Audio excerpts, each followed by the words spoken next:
Des trous qui s'enchaînent sur le dernier tiers du parcours et au bout du compte, une séquence qui va complètement modifier la physionomie générale de ce tournoi. Part 5 du trou numéro 13, troisième coup pour Julien Guerrier. L'approche un peu longue, il va se laisser un putt de 7,50 m. Il a choisi d'enlever le drapeau, ah, c'est un petit peu long, mais ça pourrait lui permettre de sauver son par. Il faut qu'il sauve son par dans la mesure où l'Anglais Orin, avec lequel il se bat et sur lequel il compte 2 coups d'avance, et bien Orin, lui, a fait le par sur ce trou. Quelle faute de la part de Julien Guerrier. Et regardez, il lui reste un putt plus long que celui qu'il avait à jouer précédemment. Oh, le désastre. 4 putts, ce sera 4 putts pour Julien Guerrier. Il avait 2 coups d'avance sur l'Anglais Orin. Les deux hommes sortent du green du 13. À égalité maintenant à -4. Et ça s'aggrave encore pour Julien Guerrier sur le 14. Son drive, vous le voyez, s'est positionné tout près du mur, un coup très difficile à jouer. Il serait surprenant qu'il puisse aller chercher le green et évidemment ça n'est pas le cas. Il était gêné par le mur, il n'était pas suffisamment éloigné du mur pour pouvoir bénéficier d'un free drop. Il va avoir une approche intéressante à jouer, vous voyez, au-dessus du mur. On va voir le deuxième coup maintenant de Orin, l'Anglais, dont le drive lui a trouvé le milieu du fairway. Ça n'a pas l'air mal. Ça a l'air de prendre la direction du drapeau. C'est même c'est plus que pas mal parce que ce sera un putt pour birdie pour Orin. Attention, la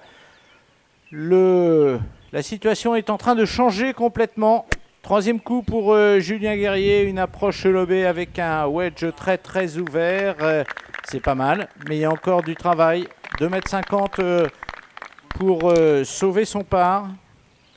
En espérant que derrière, Orin ne va pas faire birdie. Putt pour le par donc pour Julien Guerrier. Et non, c'est raté. C'est raté, ce sera un bogey pour le Français. Attention maintenant à ce putt de Orin. Car s'il rentre, eh bien, c'est le cas. Et c'est 2 coups d'avance maintenant pour l'Anglais.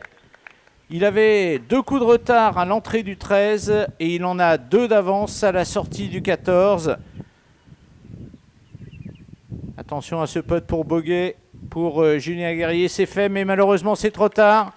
La situation est maintenant totalement figée et c'est donc Max Orin, cet Anglais de 20 ans, qui va remporter cet Afrasia Golf Masters, 5e du nom. Premier voyage à l'île Maurice pour l'Anglais et première victoire. Je n'arrive pas à le croire.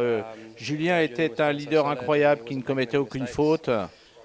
Moi, j'essayais juste de conserver la plus grande longueur à mes coups et d'essayer de faire des birdies.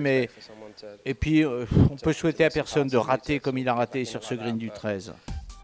Max Orin, donc grand vainqueur ici à Anaïta. C'est finalement Inioto qui termine à la 2e place. Julien Guerrier, le grand dominateur, se contentera de la 3e place ex aequo.